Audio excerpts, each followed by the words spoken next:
On air.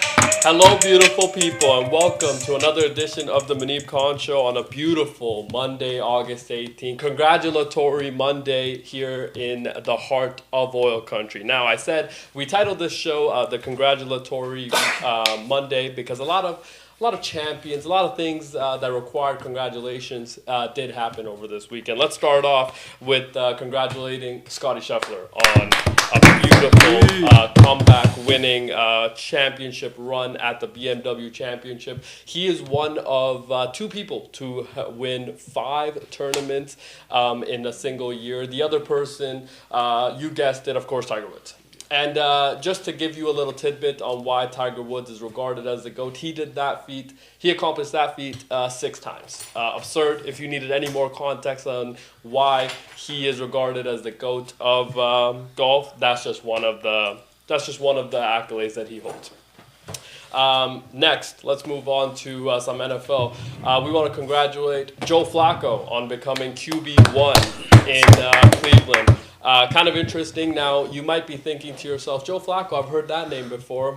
Yeah, he won a championship a long, long time ago. And no, he's not the oldest quarterback that will get the start in the National Football League this year. There's another person in his division in the AFC North at Steel City that holds that older statesman quarterback age, okay? And that's Aaron Rodgers, by the way, if you didn't know. And, of course, another congratulations to Carlos Alcaraz. He wins the Cincinnati Open. Congratulations to Carlos. Now, he wins the Cincinnati Open going up against Yannick Sinner, who, and if you're a tennis fan, this is the 5th time they've played this year. I mean, if you are watching tennis, men's tennis, this was right when the competition starts, you know exactly what the final is going to be. It's an absurd situation to be in, by the way, for tennis. Carlos wins the Cincinnati Open. Now, of course, he's gearing up to play in the U.S. Open. He wins in the first set in like 20 minutes because Yannick Sinner goes out to be ill. And he was dealing with some sickness and things like that. He tried to give it a go, but it did kind of suck for everybody in attendance and for us as fans because we definitely wanted to see another rematch between the two. Of course, they went head-to-head in Roland Garros at French, the British Wimbledon, and now in the Cincinnati Open. So kind of interesting to see how that all played out. Carlos, congratulations to him. Now, another congratulations to Julian Sayin, QB1 at the Ohio State University. Second-year quarterback, taking over for a championship-winning program. He gets the QB1 spot following Will Howard. Interesting that they've gone that direction. I think the internet was kind of mixed on that. We think that this is a great move. Happy for him. A lot of pressure that you're stepping into as a second-year player. But again, very happy for him. And of course, sticking with college football, huge congratulations to all college football fans. And that's because Michigan got everything that they deserved. And that is that the Michigan football program, they had the scandal of the sign stealing 2 years ago. On Friday, the official fines finally got displayed, so everybody was right when they accused them of stealing signs and of cheating, which a lot of people, it's kind of interesting that as a country and as like college football fans, for a while there, we just forgot about that happening. Bro, if you ain't cheating, you ain't trying. Yeah, but $30 million fine is what is on the horizon for Michigan football program, and also some recruitment fines. So when you can recruit, how you can recruit will be also fined. The current head coach, Sharon Moore, will be suspended for 3 games. Jim Harbaugh, who, got out at the right time. He ran to the NFL for something like another coach did. But he was part of it. He was the DC at the time in Michigan. And Jim Harbaugh, who was the coach there, he got himself out in sunny California. He got a 10-year ban from Michigan. And, of course, the architect of it all, Color Stallion, who has a Netflix documentary. A great watch, by the way. He has an 8-year ban on Michigan. From Michigan athletics. or NCAA? from the NCAA. So this is all coming down from up top. Now, there will be more coming out of this because I think the amount of money, now the early reports is $30 million. That will probably be changed. I assume it will be less because $30 million seems like a lot. Too much, I don't know, because this is a billion-dollar organization, so they can definitely afford it. But if you're going to cheat, this is, unfortunately, the fines you do have to pay. And I think that makes sense. Now, finally, congratulations to Khamzat Chimaev, who wins the UFC middleweight championship. He defeats Dricus du Plessis at UFC 319 in Chicago. Dominant fashion that he had. He broke records. That's how dominant he was as a challenger. A lot of people, I think, expected him to win. Did we? I don't think anybody expected the type of performance we got out of him. I mean, you can be a fan, and I understand that, but I don't think anybody really quite expected that to happen. It was absurd because it was 10, 15 seconds into the fight, and that's where we will start. And of course, I'm not alone today. The boys are here at the gambling table, at PBets and at Nelly G. And of course, the handsome one, Coach Easy's here. Coach, before we get into the whole UFC side of the thing, how was Davido? Am I saying it right? Davido. Wasn't it raining on Friday?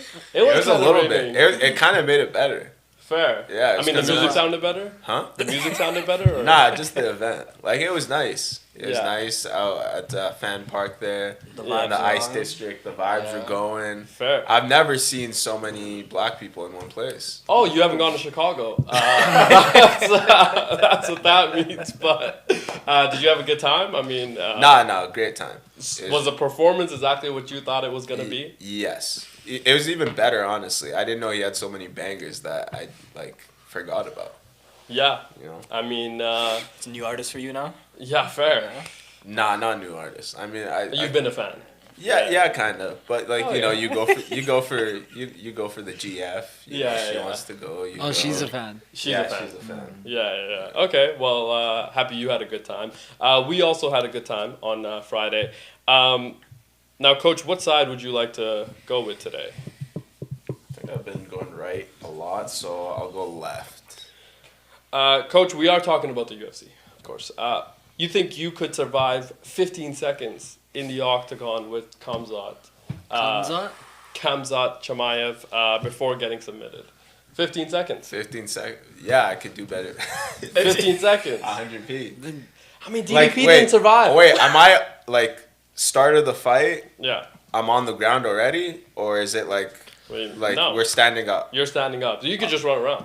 Oh, yeah, I can do 15 seconds. Yeah, I disagree. Yeah. But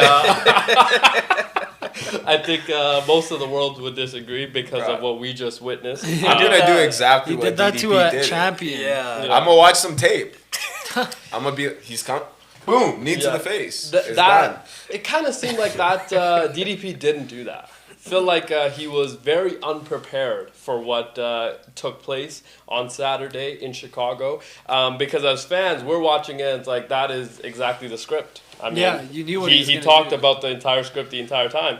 And it felt like he was very unprepared for the fight that he got, which, as a fight fan, I think sucks for the UFC.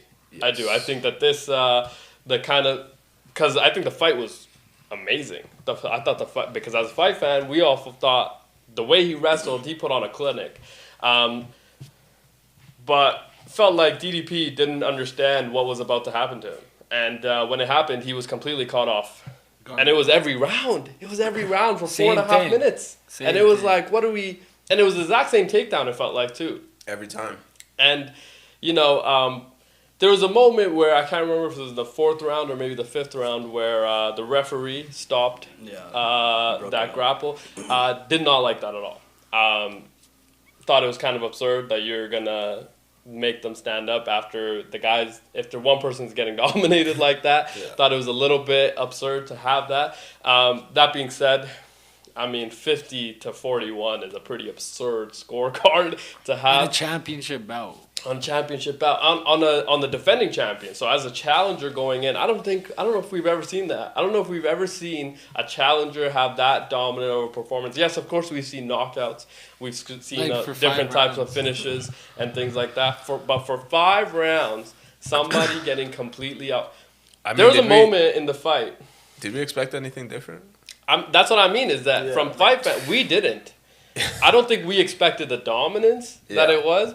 But we didn't expect Chimaev to want to stand and fight the guy. Yeah. We expected him to want to wrestle and be on the ground the entire fight. Felt like DDP didn't get the memo. Didn't understand that is exactly what it was going to be. It was so frustrating to see within like the first 2 rounds, he's just getting dominated on the ground, and DDP's not even trying to get up. To break it up. Like, not even trying, man. I just didn't like how that whole kind of played out. Now, I will say, incredible card. Incredible card. The last 3 fights of the card, Carlos Prates, Brazilian, spinning elbow, right to the head, knockout, dead. Back to the back. The guy after him, I want to say Lorenzo maybe, English. I want to say Murphy. Lerone Murphy, sorry. Yeah. English, I want to say. He is from the UK, I think. Him spinning elbow. That one was even worse. The sound that made. It was just an absurd. Oh my God, absurd.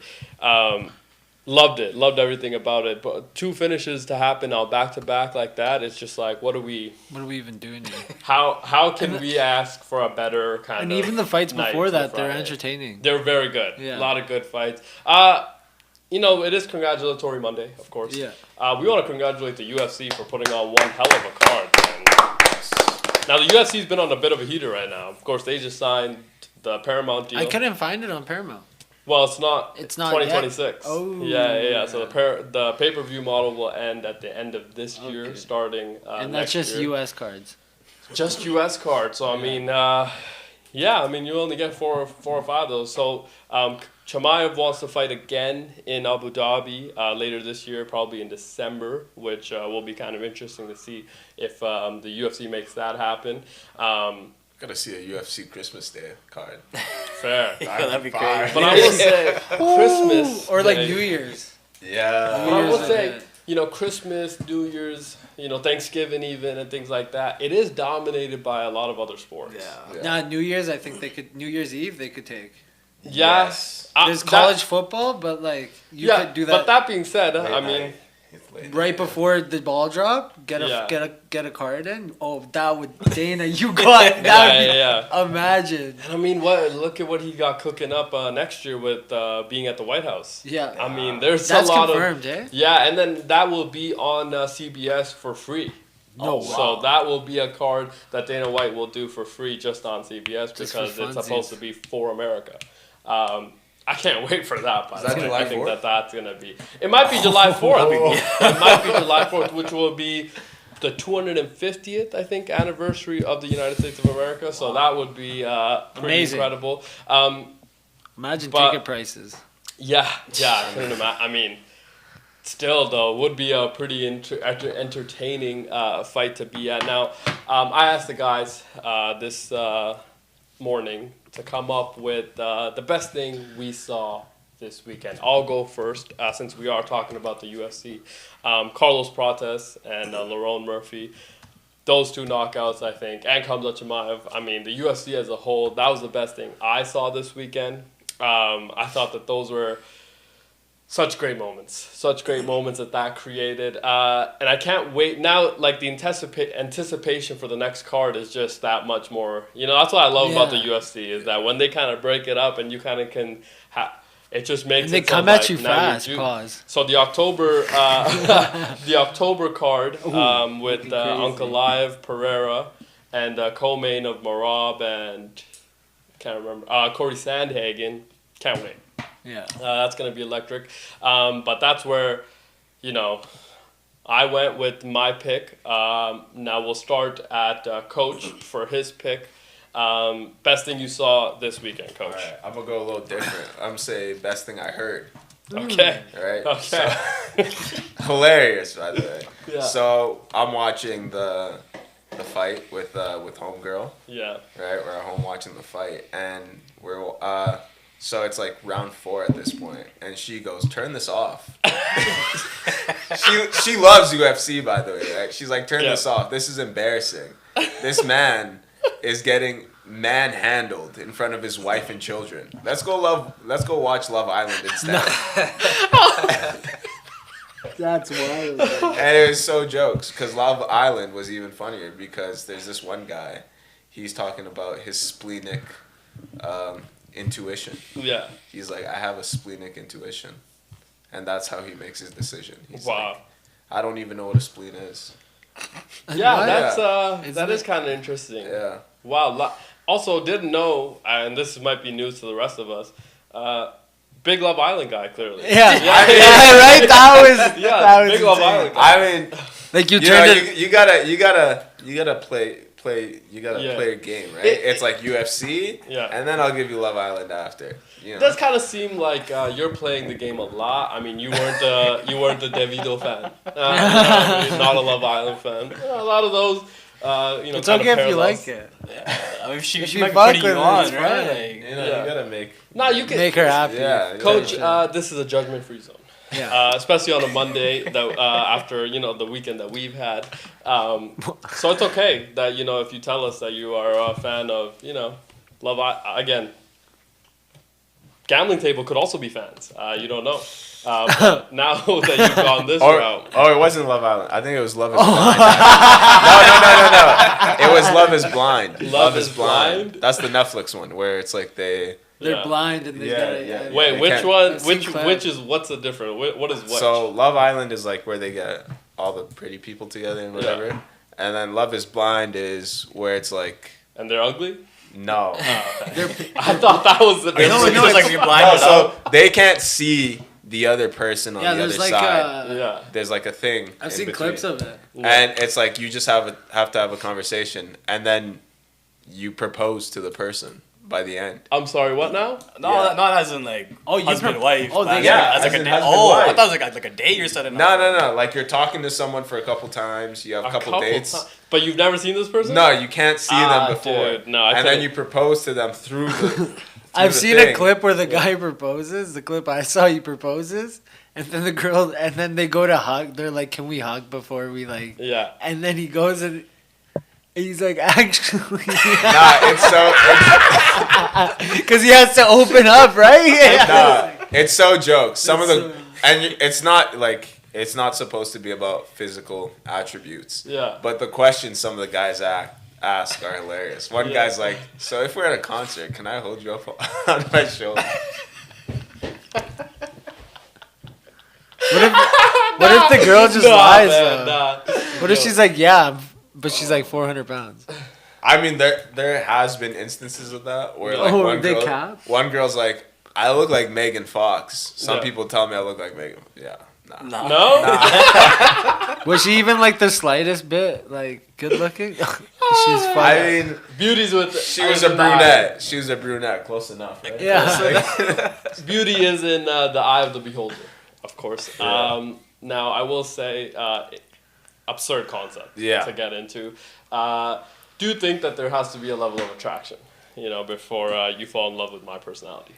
But I mean, good concept of the show. Now this show is blown up, so I mean, great concept of the show. Let's head over to the gambling table. We'll start with P-Bets. The best thing you saw this weekend? I think the best thing I saw was Scotty Scheffler's chip. Yeah, that was. It looks like 60 yards out. Yeah, it looks like there's a magnet, bro. Dude, incredible. And it just slows down and just. Boop. I mean. It was dead. I mean, that was incredible. Incredible. Yeah, he's been on one hell of a run, hasn't he? Yeah, insane. But then, like, Tiger's done it like 5 times. That's what I mean. Yeah. Is that he's been on one hell of a run. And Jack's done it twice. Jack Nicklaus. I want to say the stat that I saw, what Scotty's accomplished this year, only Tiger has done that. So, which is kind of I think Jack's and Tiger's done it multiple times. It's kind of an absurd situation. I I like that one. Yeah, that was one of the best things I definitely saw. And he was down going into championship Sunday. Yeah. He's down three strokes. Yeah. So not only is he incredibly good at what he does, but he's incredibly clutch. Incredible. Yeah, that's the hardest thing to do. You mix those two attributes up, and it's like, yo, you have something. Like, he doesn't feel the pressure. Yeah. Yeah, and he's been very good at that. Now the Ryder Cup is next. Yeah. Right. He's the captain. Yeah, so he's had to kind of answer some questions. I love how he is on the media as well. They asked him, I think, a question about it, and he's like, "Look, I'm not at Ryder Cup right now. This is the BMW Championship. Let's go. And if you have no other questions about the BMW Championship, I refuse to answer." I mean, the guy is he knows what his place in the kind of the pecking order is. So I assume he can just be that person and not be trying to be anybody else. Love Scotty Scheffler. He's been on an incredible heater. Loved that pick. Now, Nelly G, what was the best thing you saw this weekend?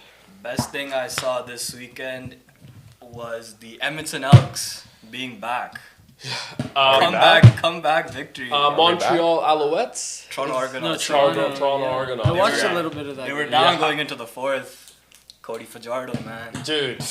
Come on. There was some incredible highlights that came out of that. Okay, wait. I was watching a little bit of that game. I didn't know you miss a kick. Yeah. Counts as a point. Yeah. Their rules are a bit different. Yeah. I thought if the kick goes through and it goes through. How do you not know? Aren't you a scout? Weren't you? I mean, I didn't understand the game when I was. The game is so complex. I know for no reason. The point system makes no sense. Yeah, he missed a field goal and they got a point. There's something where if you like punt towards the end of the game, you also get a point. Yes. As well. Yes, if you punted, that one I did know. But but there's also a point or something that if it depends on how far your kick travels through past the uprights, which also kind of an absurd. Wait, what? Yeah, it's also how far it goes. Yeah. So if it goes like outside of the end zone, there's like another. I never understood the whole concept of the game. It's like, why are we reinventing? What works? Also, not reinvent. I mean, the CFL is older than the NFL.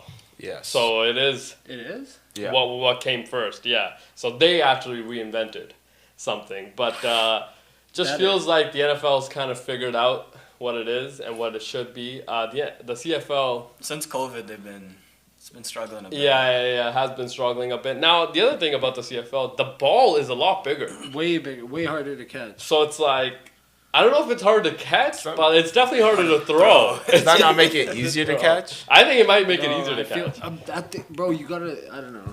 I feel like it's harder. I feel like both. I think you can track a little bit easier as well. I think if body catch is definitely easier. Hands catch is probably harder. Yeah. But like the throwing.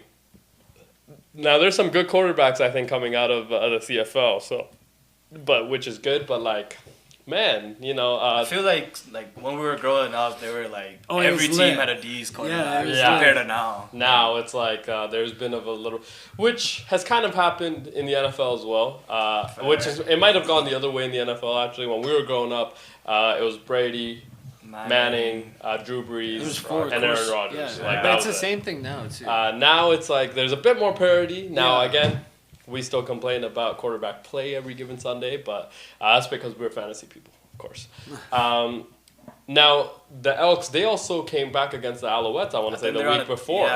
Two-game streak. Yeah, so First win streak of the season.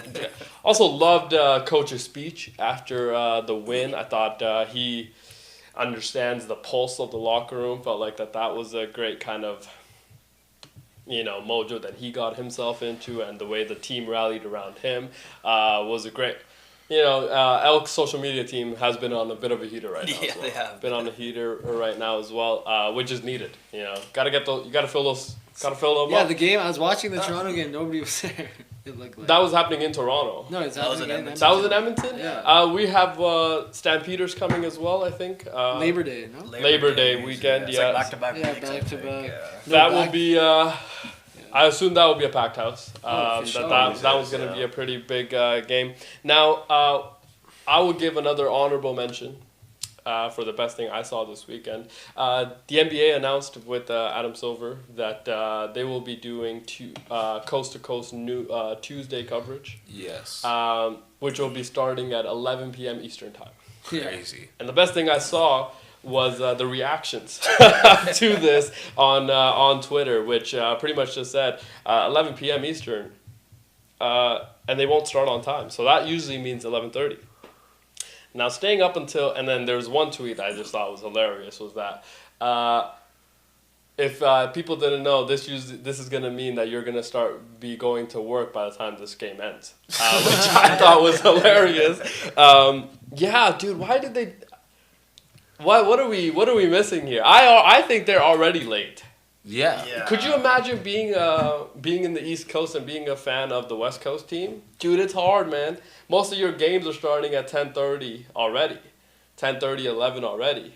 So it's like, what are we? So these games are pushing like close to like almost 11:30 midnight. Yeah, so now 2 a.m. So 2:30, 3 a.m. is what the game's gonna go to. What are we even? It's way too late. It's way too late. For us, 12. I'm okay with that. Even that is too late. That's like, even on the weekdays, like, yeah. If it's like a Friday, maybe Thursday, I'll push Thursday, but like. Yeah, but on a random Tuesday? Right? You know what I mean? On a random Tuesday. But like, who's really watching a random Tuesday night game? Unless it's your team. But that's what I mean, is that I assume that they've announced this because they want them to.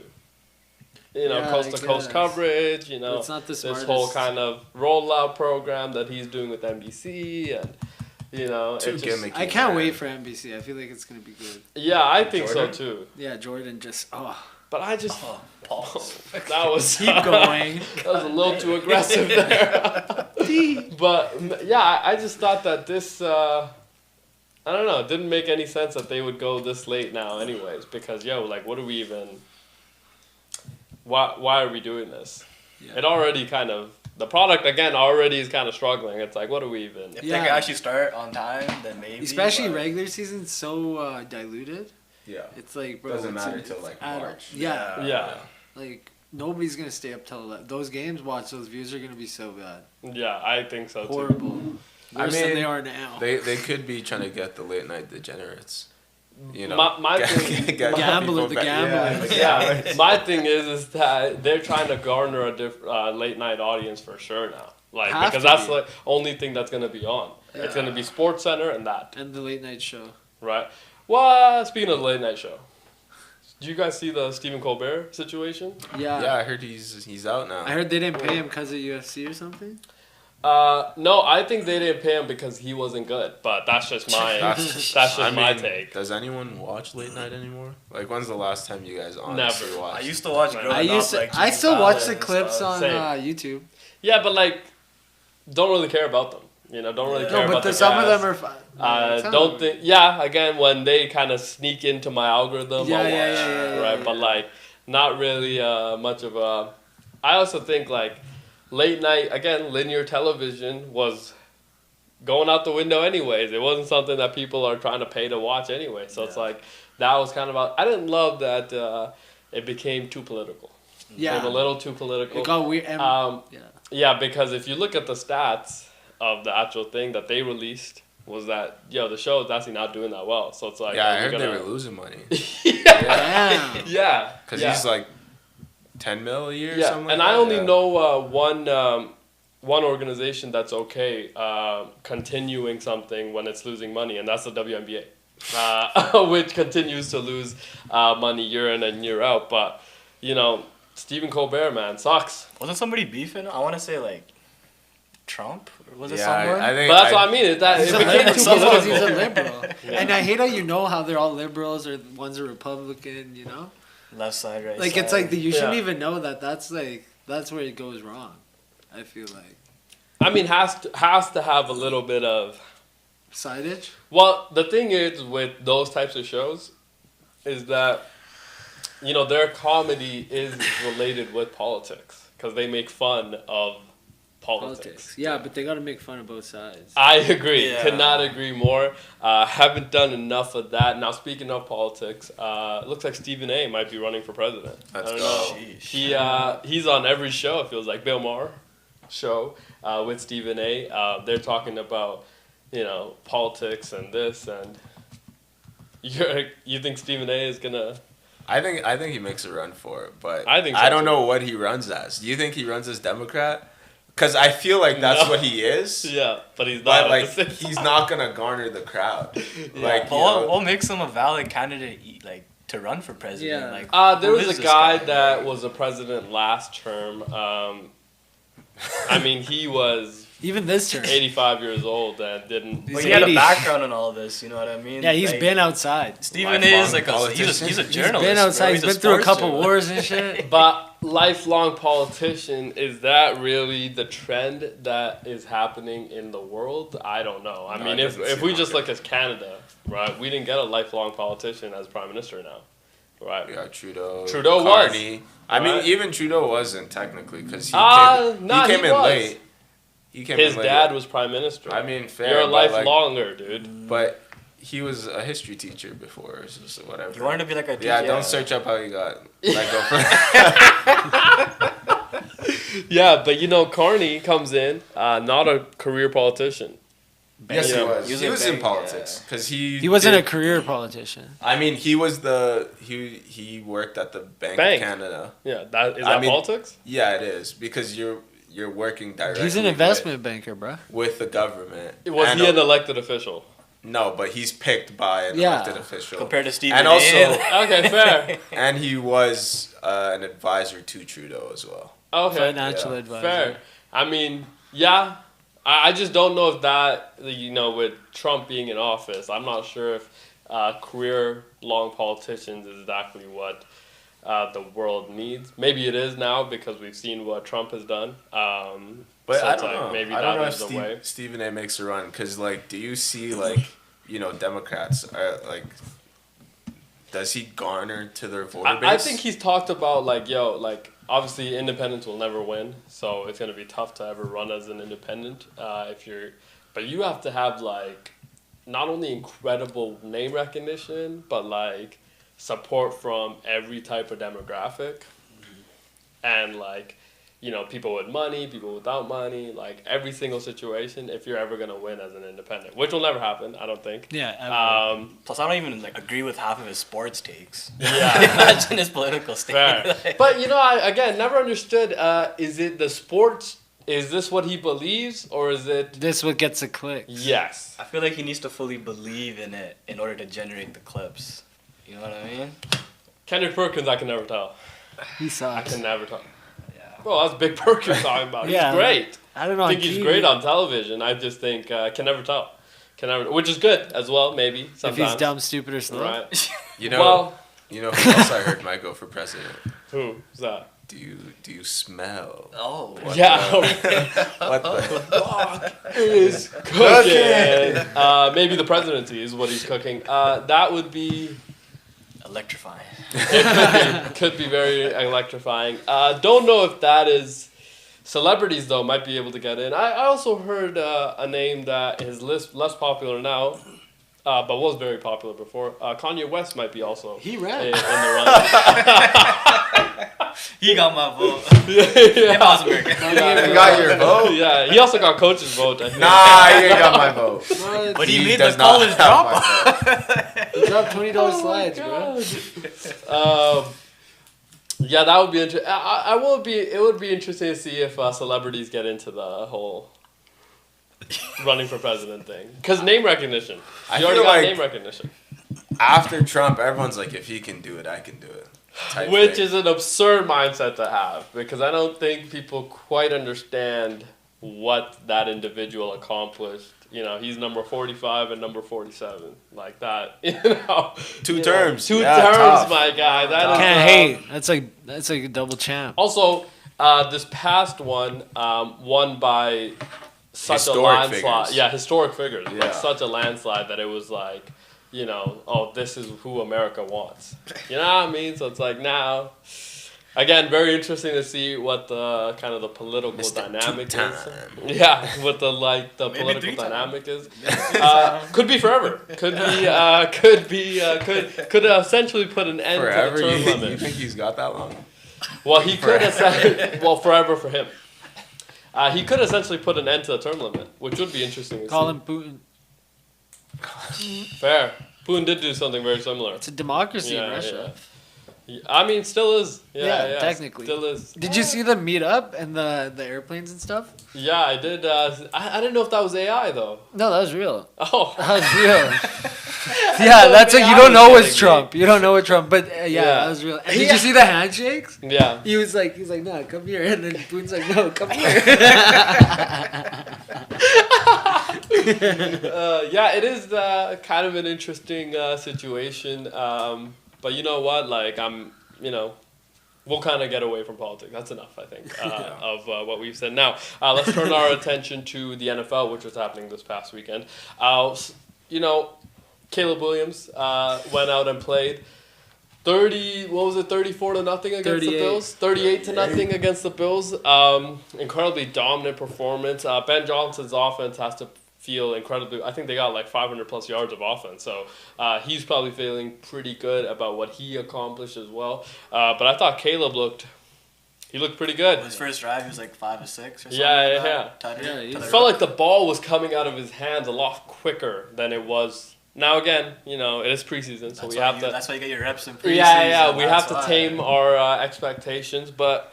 The knock on him last year was that he was holding the ball too long. Most sacked quarterback in the NFL last year. If he could speed it up, they got a lot of playmakers. Speaking of playmakers, Colson Loveland. Loved watching what he was able to bring into that offense. Now, I mean, I think the expectation's very high. What did you like out of Chicago this weekend? Flawless, honestly. Like, from the start to the end, they had a perfect game. Yeah. Like, literally. It was insane. And plus the connection between Williams and Loveland. That's going to be amazing. I'm telling you, Loveland is him. Yeah. Has to be. I still prefer Tyler Warren over him, but since he does have Caleb, and Loveland. Warren has 2 quarterbacks, still uncertain about who's starting with the Colts. Yeah, speaking of, kind of absurd that they're going into the last week of preseason without the coach was talking about it today, too, saying that he's close. Okay, let's get there. I think if you're Colts fans, you're like, let's. They both had pretty good games over the weekend too, Richardson and Daniel Jones. Yeah, but AR, I think. It should be him. Should be him. That's what I mean. That should be him because with Danny Dimes, are you gonna win the Super Bowl this year? Yeah. No. Oh yeah. That's a thing. Well, if you go win the Super Bowl this year with Danny Dimes, you start him. Right. Bro, you ain't competing for no Super Bowl. Okay, so if you're not doing that, then like, why not go with the AR who's supposed to be your future? Yeah. Peyton Manning always talked about, people that learn from watching and people that, are given the opportunity to go out and learn from their mistakes by actually doing. One is much better than the other. You can only learn so much while you're watching. Yeah. Now I will say with Anthony Richardson, maybe he does need to watch because I think he needs to learn to be a professional. I think that's what it screamed last year was that, bro, you are athletically very gifted, but need to hone in that you are a professional quarterback in the National Football League. Like the keys to the organization are with you, so maybe that is the route that they need to take with him. I will say I would like to see him get that job. Oh yeah. Because if you're not competing for a Super Bowl this year, then what is? And I'll be honest, and I don't want to get any hate for this, but don't think that you're competing with the Super Bowl regardless of the quarterback you choose. Yeah. No. Right. Unfortunately, this is the kind of situation you are in, especially in the AFC. Why don't you just develop AR? I don't understand. Yeah, and how are you supposed to develop him if he's not getting time on task? I just think that is something that would make sense. Now, we will see what Shane Steichen decides to go with, but I do think that it is kind of seeming like Daniel Jones is going to get that job. For some reason, it does because he got more reps. Yeah. He's getting way more reps as well. Who knows? Maybe they want to see. They want to scare Richardson into what? Whip him into submission? shape. Whip him. He is only 22 though, so sit him maybe a couple weeks of the season. But let him learn. Okay, here's my problem with it, right? If you go with AR, you cannot go with Danny Dimes when he messes up. If you go with Danny Dimes, you can still go with AR. Okay, but if you start AR, and let's say the first 3 weeks, he isn't what he's supposed to be, pulling him, I think then it's going to be very tough. Then I think as a franchise, you have to move on from him. Yeah, it just says that you've given up on him. You've given up. Yeah. Yeah, after 3 weeks, if if you cannot trust him enough to win you some games, then it's like if he gets benched, I think you're done as a franchise. So you're saying you should start Daniel Jones for the first few weeks and then pull him out. Because I think you can go that way. I think Daniel Jones, you can pull. He knows. Right? You can pull him to put in AR. He's already been pulled. Right? Yeah, you can bench him. Right? I just don't think you can bench AR now. Because if you bench him, then you've kind of essentially thrown in the towel on this guy's career. And which, also not the worst idea. Right, we've seen quarterbacks go to other places and have some success. Now, speaking of quarterbacks, Joe Flacco getting QB1. Expected. Yeah. I think he was definitely in position to get that job, but kind of surprised at the same time that they didn't give, I mean, there was a quote from Dylan Gabriel that there's competitors and entertainers. I like to compete. Them fine words. What do you mean? That? He didn't take a shot. Nah, he's taking shots. He's taking shots, bro. Those are fine words. Who's he taking a shot at? Sanders. Oh, it's direct. It's indirect.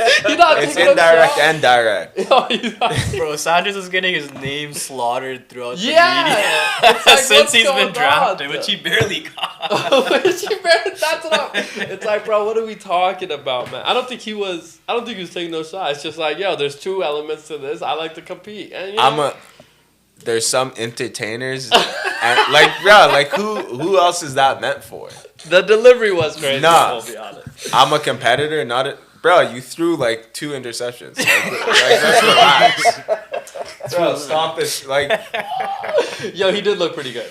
There were some moments I thought he made some couple throws. It was his first 2 plays.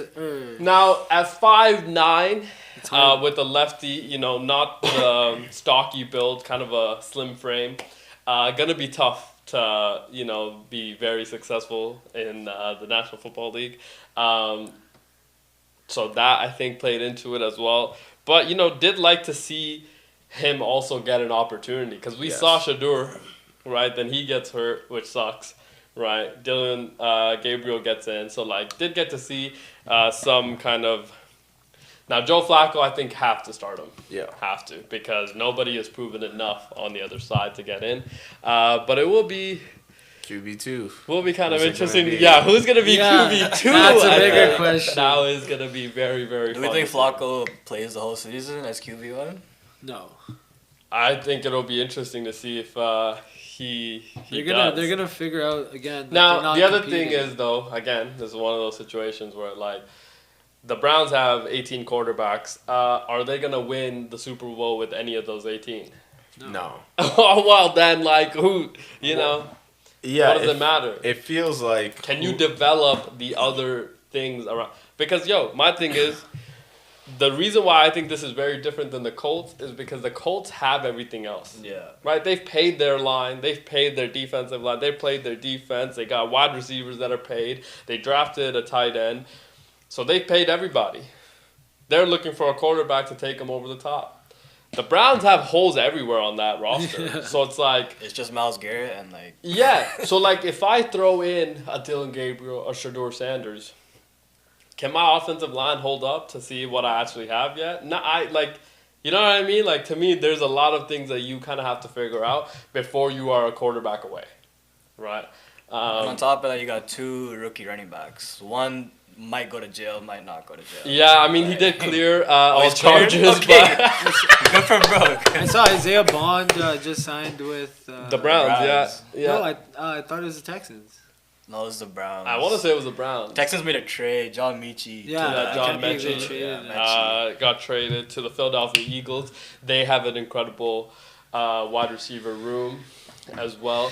There was a few other. I mean, Drake May, I thought, and Henderson looked very, very Said good. from the beginning on the show, sleeper. Yeah, he's going to be RB1 right from the, now they're going to have 2 really good running backs with Ramondre Stevenson, who has gotten RB1 carry. So it's if he can be RB2 and come in and provide. I mean, that run game I think is going to be also very good.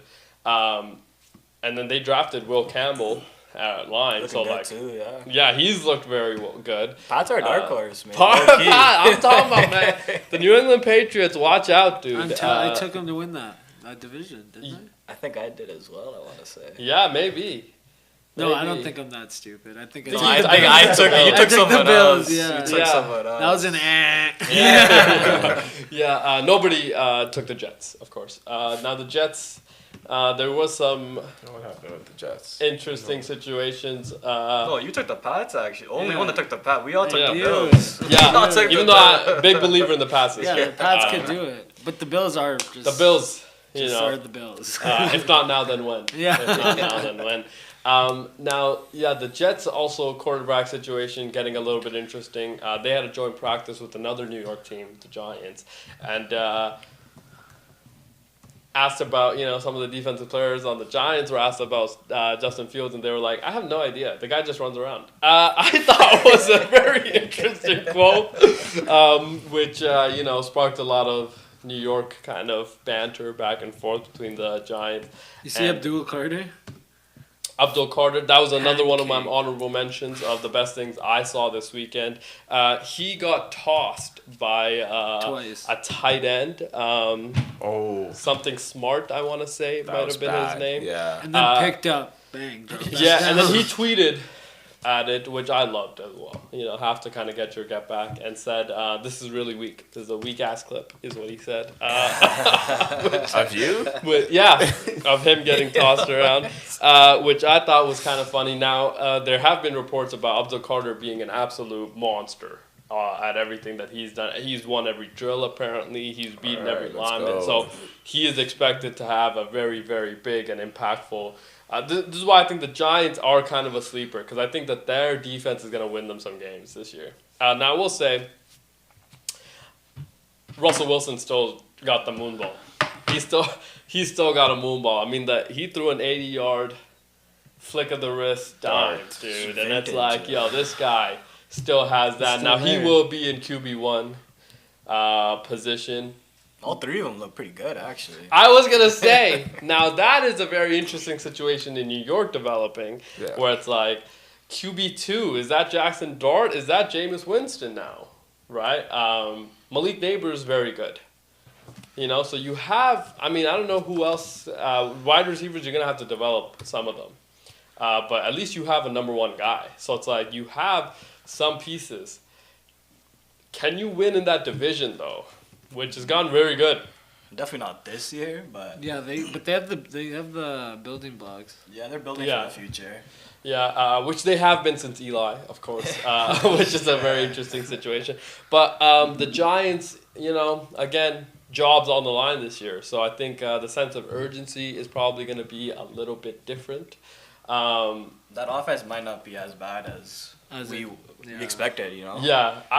But that's why I think Russ has to get into that QB1 spot. Then, if he can play, good, like actually good, they can win 8 games. I would not be surprised if the Giants no pressure on them either. That was the other thing, is that, dude, you're not really playing with high level of expectations and pressure.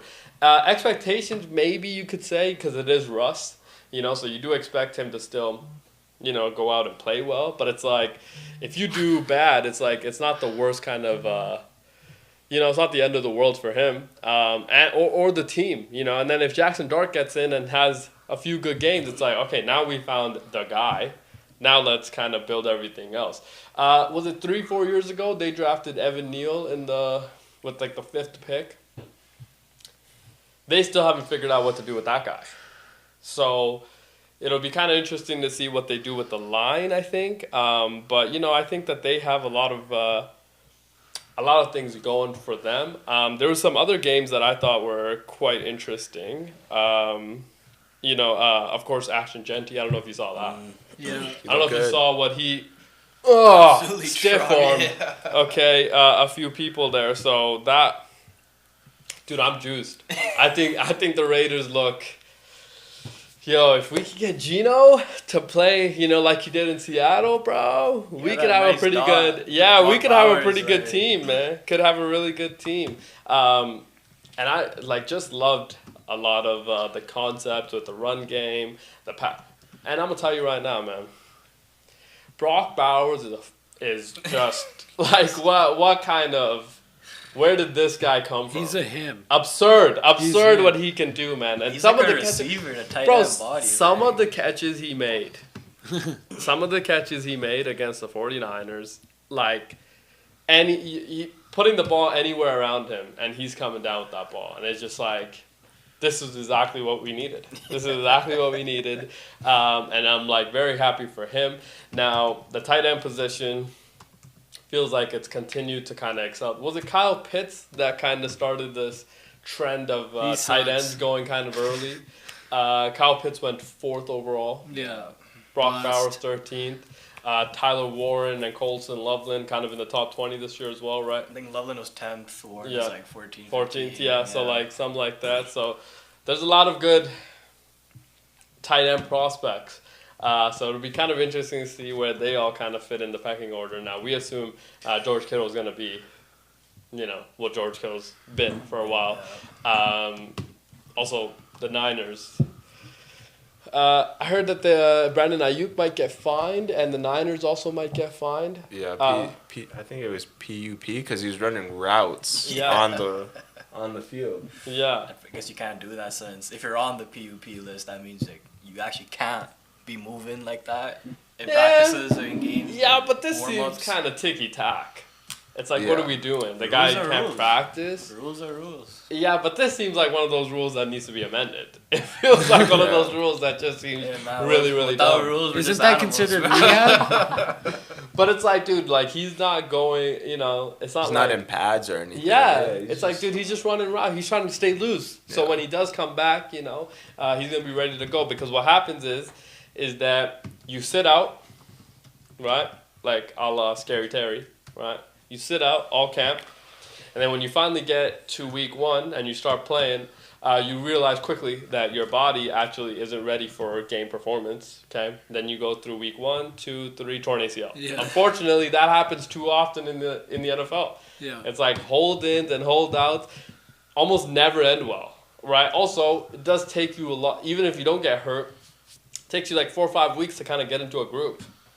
Yeah, right. Get into a groove, get used to the offense. Yeah. Coming back with your team. Yeah. CeeDee Lamb last year. I mean, first 4 or 5 weeks, it was like he had maybe 1 game or 2 games where he was good. And then after that, it was like he kind of, got into got it together a little bit later. It's because he was holding out for, Jerry does what Jerry does. Jerry's world. Yeah, Micah, kind of similar situation Jamar Chase as well at the beginning of the season. He wasn't signed. So, like, week 1, he got hurt, I think, right? No, so what happened was last year, Jamar was holding out. Then he quickly realized that I actually work for the Bengals. And then he was like, actually, I'm going to end this holdout, and I'm just going to play on the tag or the last year of his contract. And then this offseason, when I go out, when I go out and win the Triple Crown, which he did, I'm going to become the highest paid wide receiver, which he did. So it's like, he said, you don't want to give it to me now. Yeah. I'll be for more. And on top of which, it worked out for his mate as wide receiver 2 and T. Higgins as well to get him paid at the same time. Now you've locked in kind of that trio. Now, speaking of the Bengals, what's going on with Trey Hendrickson? They don't want to pay the guy. What's going on, Coach? It's looking like they don't want to pay him, and they might trade him. What is the value going to look like? It's going to be like undrafted pick. Like these picks, worthless. They're worthless. Yeah, makes no sense. But they're worth a lot at the same time. It's a weird thing in the NFL. It's a really, really weird thing. You'll never understand it. I mean, he is probably going to go for a 4th, I would think. A 4th, maybe a 3rd, but I would assume Was he not sack leader last? He was a sack leader. Yeah. Like, why are you not wanting to pay this just guy? Just dicking the guy around. And especially when your defense is already so ass. Yeah. Yes. And you would assume that because of this and the window of Joe Burrow, you would want to have a pretty good defense after you got... everybody and their grandmother put 50 on you last year. It's like, why would we not want to kind of hold this situation down? If you're Burrow, though, are you not putting pressure on the front office to get that done? But he probably did. Just wants his offense. No, he did, and he got T. Higgins and Jamar Chase. Yeah. I think it's tough for him to also put pressure on the defensive side of the ball. That's not, okay, cool, but that's not the problem, right? Like, yes, it is part of the problem. Yeah. But it's like if we're putting 30 points, but we're allowing 40 every game, it doesn't matter. Like we need some defensive stability. Yeah. I feel like the GM just needs to figure out where he's spending his money. To spend your money wisely. Yeah, but it's not. I feel like it's the owners, man. They don't want to. Yeah. I don't know if you guys saw that thing. Like the Bengals are the most worthless team in the NFL. Oh no, and it's probably by a wide range. Dude, last year they were having a garage sale for their TVs. The stadium in their stadium. In their stadium, okay? And then there was a clip of Jamar Chase and T. Higgins almost getting hit by a truck on their way to the practice facility wearing cleats because they have to cross through public roads to get to their training. It's like, have we not figured... the Bengals. Mom and pop shop. They just made an indoor facility 2 years ago. Yeah, and they still haven't figured out how to do, like, it's just, that to me, I don't know, man. I think that they are in a Fans very will tough keep going. situation. Now, I don't know now the Patriots did announce that Elliott Wolf said that he's not opposed to giving up first and second round picks right now to make their team instantly better, which... If you're going to give, first round pick, second round pick, seems like a Micah Parsons situation more than Trey Hendricks situation. I'm about to give up multiple first for that. But. Yeah, and they would do it. If you're going to get Micah Parsons, I think 2 first. Yeah, and you want to compete maybe. now. Yeah, you can compete right away for that. But Trey Hendricks and...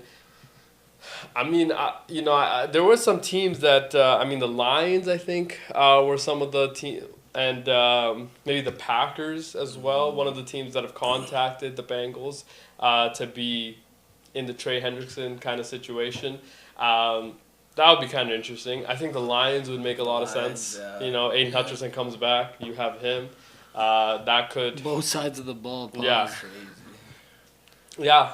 Could be a very interesting situation. I think the Packers definitely need to have, somebody that can get after the quarterback on a... I think Parsons makes more sense for them.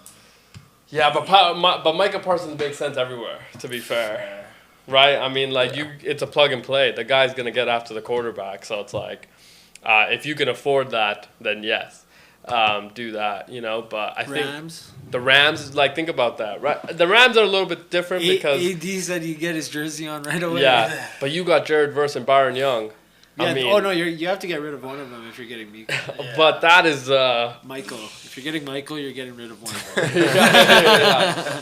But I don't know. Les Snead is not somebody that likes to move on from his draft picks. And those two guys have... it's crazy. Every time I think of the Rams, they went from having the most dominant defensive player ever to back-to-back drafts, having fulfilled the defensive line back up. It's like, how did we get here? How did we get here this quickly? But that franchise, man, let's they retooled quick. So how quickly did they retool? And the can kicking down the road hasn't affected them yet. How? When is it gonna affect them? That's what I mean, though. Is like everybody that they have drafted feels like they've hit on, right? Puka hit on.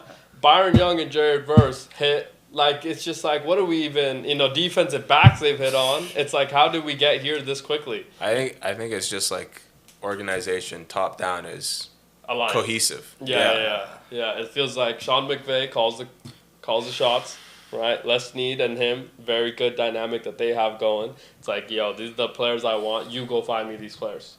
And he has done that. Now, there was a conversation around the Matt Stafford situation and him potentially going to New York this offseason and not back with LA. Then they met at the owners' meeting in Indianapolis and things like that. He took less money to go back to LA, He took less money to go back to LA and hopefully compete for a championship, which we assume the Rams, I think, are going to be able to do. But it will be kind of... It's good to see Stafford back. Yeah. Stafford coming back and practicing. Yeah, he's doing good. Yeah. I just think the back, though, is kind of something that is noteworthy. But he's a dog. So he is a dog. But that part of it is also because he is a dog, it's like, that back injuries and shit like that never get better over time. No. You know what I mean? And like the shots that he takes. Pause. Fair. But the shots he takes, you know, it's like it's gonna be tough if you land on that back a little bit. Pause. But I will say, Stenson Bennett looked really good. Yeah, he did. Stenson Bennett looked really good. 6-year player, no degree. No degree? In No 6 years? degree. Yeah, he's gotten like 2 DUIs. Wow. Drunk and disorderly though. Wow. Bro was just living Blue Mountain State for real. Georgia. But he won. He won back to back. Yeah. Back-to-back national championships, man. That's a hard thing to accomplish. Now, speaking of hard things to accomplish, there was a Netflix thing that I was watching. Have you guys ever watched The Biggest Loser? Yes. Yeah. Oh, is it the doc? Yeah, that doc. That looked amazing. The doc is kind of crazy, okay? Because, like, it's the contestants of, you know, talking about their experiences with the weight loss journey. Also, during the height of Biggest Loser, incredible show. Incredible show. I don't know why you'd ever sign up for that, though. Yeah, right? You're just in signing up to get bullied. Okay, so every contestant that comes on, they're like, they talk about their journey to get to the Biggest Loser. And every one of them is like, I was just scrolling through, you know, the channels, flipping through. I looked and it was The Biggest Loser. And I was fat. Yes, and they were fat, and they were like, "Oh, this seems really intense. I could do this." And I'm like, "Yeah, I don't think that's how you got there. You got to being fat somehow." That's usually how it works. Yeah, no, but I'm saying like you think you're gonna go be the most athletic person in the world when you've been a couch potato for the last 20 years. Like it just doesn't make any sense. No, my thing is that they didn't expect to get the treatment that they got. Yeah, like watching the show, you didn't expect how those trainers were bullying these people. Bullying? I don't know. No, they were bullying. Some of them would be Some of them would be. Some of the girls would be crying and just. But how are you gaining weight while you're on The Biggest Loser? That's true. Like you can't do that. Like I'm gonna bully you, of course. Yeah. The trainers, they had their job to do as well. Yeah. It's like, dude, my job is for you to come here, follow the regimen I have in place, and lose weight. And if you're not doing that, I might come off as abusive. And to a lot of them, it did, right? Like that was kind of what the show was around. Was like, yo, I was getting abused. Is what they kept saying. Now, this is a spoiler, but the scandal around The Biggest Loser is kind of crazy. Okay. What's the scandal? Is that they were given pills. And oh, that's terrible. Yeah. They're giving Ozempic? At the time, Ozempic didn't exist. I know. So they were given other like pills, like caffeine pills and things like that to like. Caffeine pills help you lose weight? So caffeine pills kill your appetite, and they will make you. So they were working out 6-7 hours, 8 hours a day. Keep you up. So keep you up, right? Wow. And the doctor, right, like, was like so against this. And the doctor of the show. Yeah, right. He was also the doctor of the Raiders during the Al Davis era, right? He obviously got the gig on The Biggest Loser. His story hilarious, okay? Because he was like so against the whole concept of The Biggest Loser, but at the same time, it pays. It pays. Yeah, when it blew up, he was like, "Oh, yeah, this is a great gig to be on." Now, so it was kind of funny though about how a lot of people regain the weight, though. That's the problem. Yeah. Is that once you get on The Biggest Loser and you've lost all this weight, like you've lost 200 pounds, it's like once you're off those caffeine pills and everything else that the they're environment doing, and it's like your weight is back. So it's like, did you really become The Biggest Loser? No, yeah, you became The Biggest Loser. That's what, that's kind of what the concept of the documentary is. Crazy name, by the way, for the show. Totally The worked. Biggest Loser? I thought it totally worked. Also, then when it became like a big thing, you remember they started doing spin-offs. Yeah. There was like The Biggest Loser, like Asia, The Biggest Loser. They did that with every show. If a show hit, instant Asia, South America, Brazil. Yeah, dude, but it like, I thought there was a point where I'm watching it and I'm like, yo, this is just an excuse to make fun of fat people. Yeah. No, I actually felt bad for a lot of those things. Because they're like, bro. Dude. Because, yo, there was a, and I remember this watching the show, but it also goes into it in the documentary. The temptation challenges were crazy. were crazy. They would put like every type of sweet pizza, everything under your nose. That's terrible. And like tell you not, you know what I mean? Like yeah, things like that. what? It's like, bro, what? Yeah, keep it away from them. Nah, but it's like, yo, you are now attacking people's like character and like right. It's like now it's for fun. Yeah. All for now it's humiliating. It's not even. Yeah, you're not even trying to do something good. Yeah. Now you're just trying to like look at you. Yeah. You can't. You can't. Yeah. Like you can't fight it, can you? Like what? What are you doing? You know you want this. Yeah, you know you want this, Stupid but you can't have it. Yeah. Like it's like come on, bro. And then you know what it was is that when you have a hit show, right? You have to one up. Every season you have to one up the last season. So those challenges always got so much worse. I'm like, bro, they cannot be doing this. No. Yeah, it was absurd, man. That was a tough watch. I will say that documentary or that docuseries, kind of a tough watch. It's like 3 episodes. Tough watch. Because it's like, I feel bad, but at the same time, some of y'all look good. I mean, it seems like some of them kept it off. Yeah, that's what I mean. Yeah. It's like some of them, it worked, right? But for some of them, it's like... Gave you 10 extra years. Yeah, but it's like for some of them, it's like, was that whole process really what you thought you were getting yourself into when you signed up? Like, was it worth it? Was it ever worth? Maybe, but I don't know. Speaking of worth it, we'll be back after a short break. And then we'll talk about a lot of other things. See you in a bit. Peace.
2, 1. Welcome back to the second hour of our show. We had an incredible first hour on a beautiful Monday. We had a pretty good weekend as well. I would say the weather was kind of nice. Yesterday, kind of hot.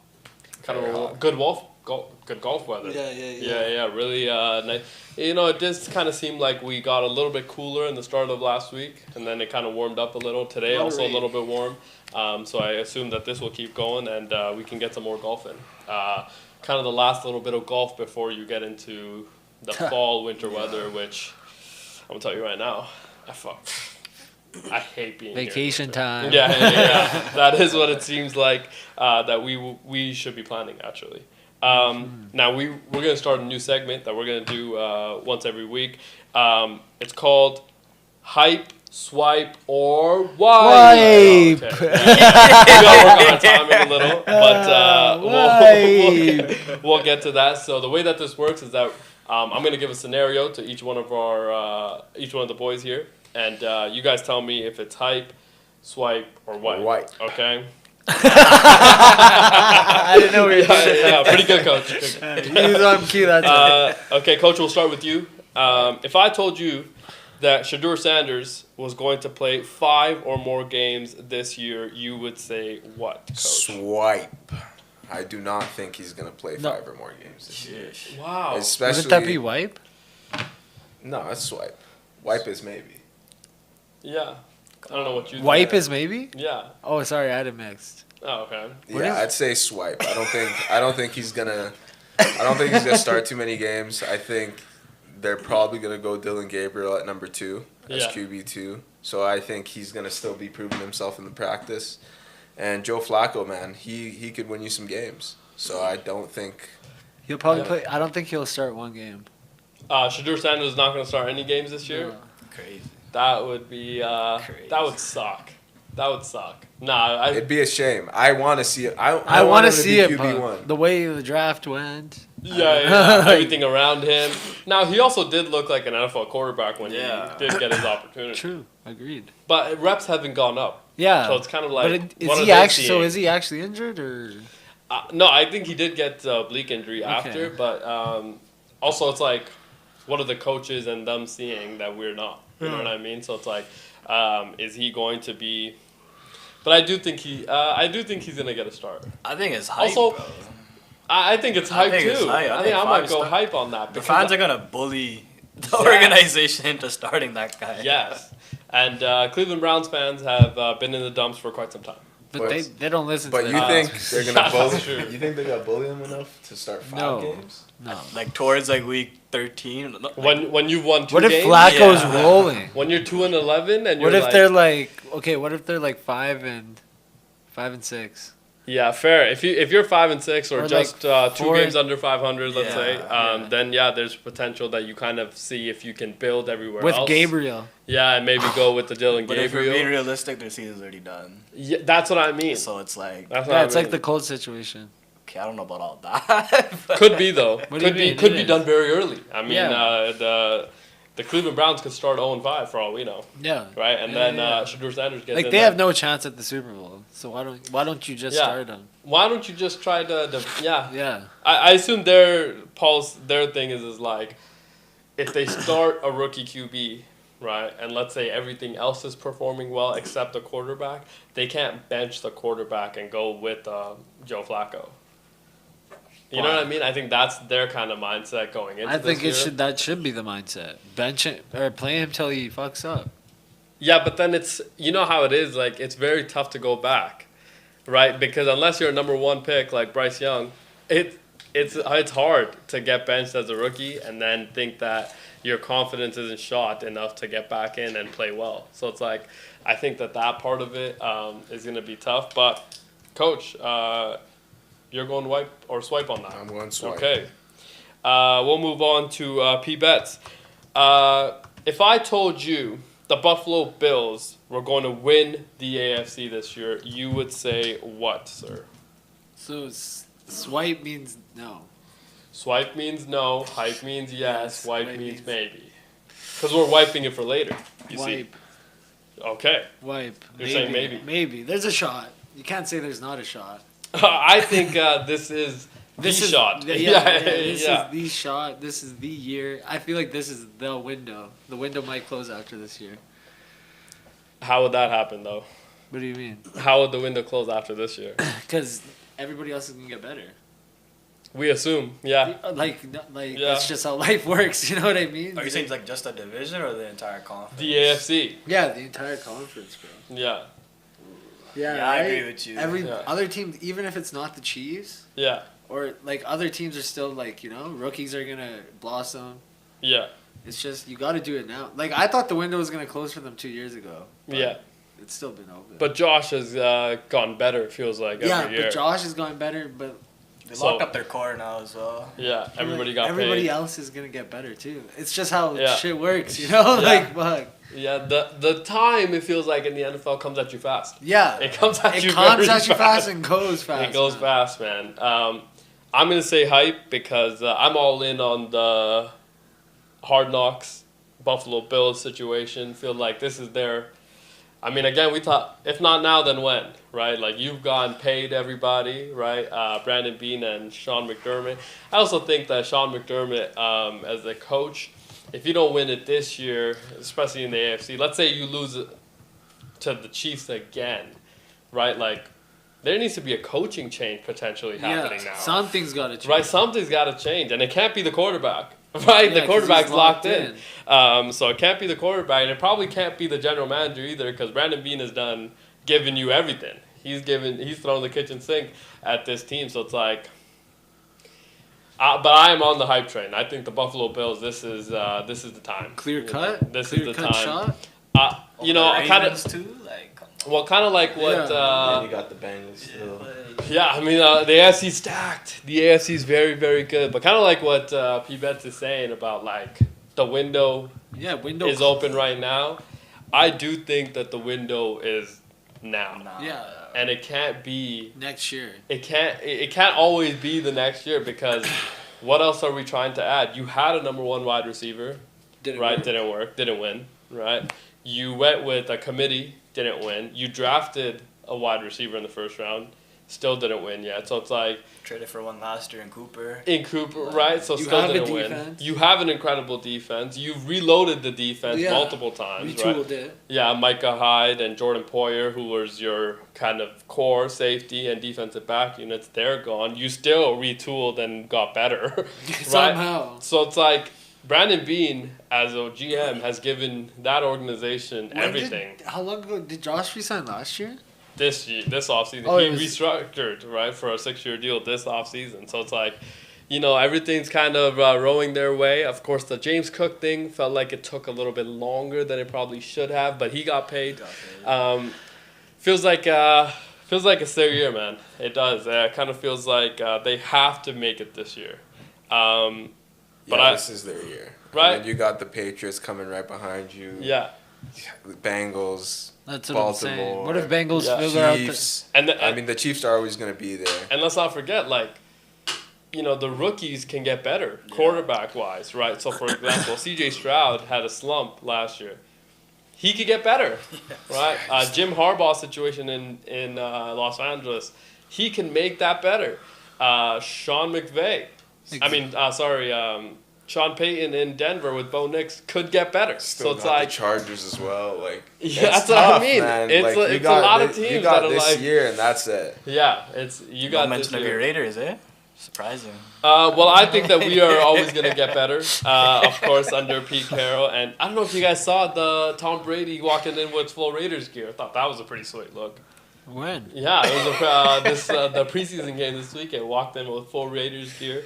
Thought he looked really good in the silver and black. But yeah, I think that this is their year. Now we didn't even mention the Jags, which could God knows what they're gonna be in the next year or two, right? Be. But again, there's just teams that piling fast are trying to win and get better. So, but it still feels like the Chiefs division. I don't know. For some reason, it does kind of still feel like the Chiefs division. Now, Nelly G, if I told you the Toronto Raptors were going to be a 50-win team this year, you would say what? Not in his pants.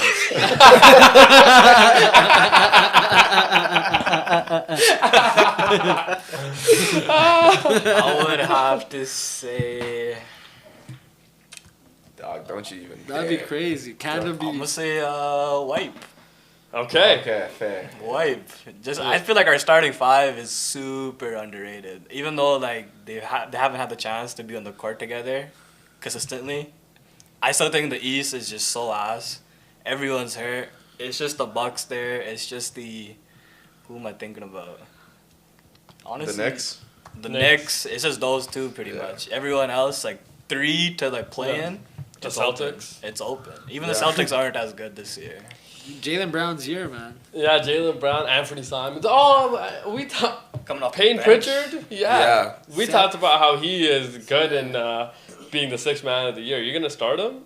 It's like, why would we be changing that whole situation? Defensive purposes, I think he's a better defender than Simons. Anthony Simons, which is crazy because he's like 4 inches shorter. Yeah, but he gets he has that like trying to. Yeah, I think even if they are a 50-win team, they're probably going to be the Toronto Raptors of old, where it's just like, yeah, you have a decent regular season, then you kind of flame out. Yeah, I disagree only because we only flamed out because there was a LeBron there.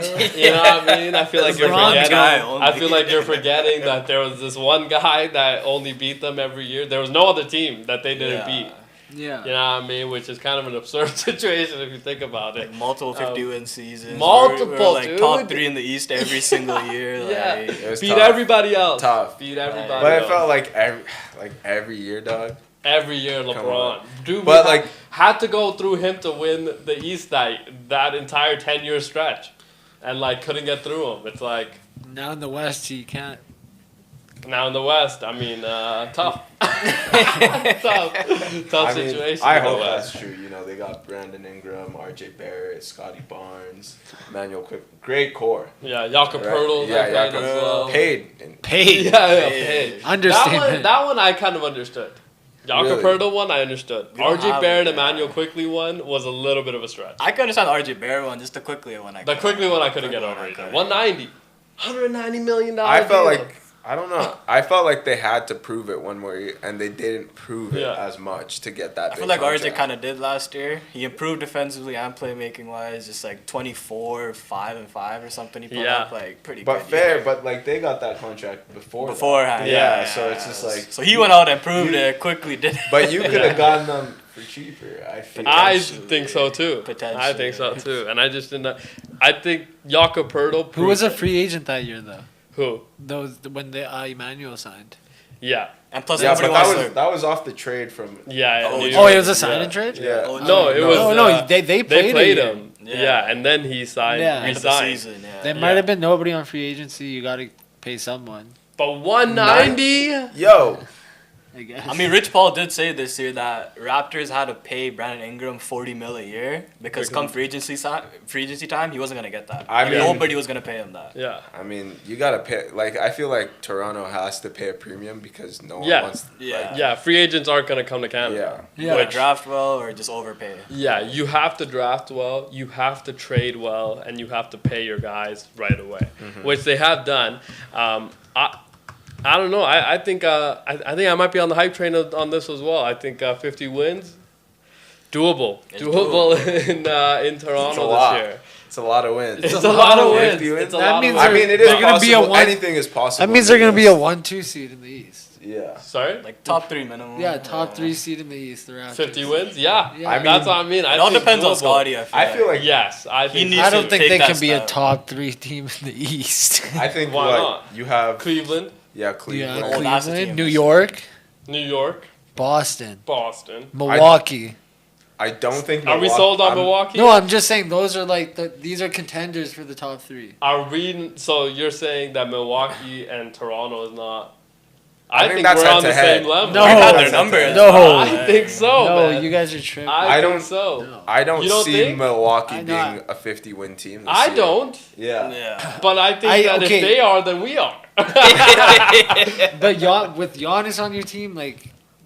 So Giannis, I think 48, 47 wins gets you top 3. I think they could achieve that. 47, 48, probably. But last year, wow, it would be interesting to see what last year. I don't know. Like it's the East. I can't expect much. Giannis gets his numbers right, but I feel like the East has kind of figured him out.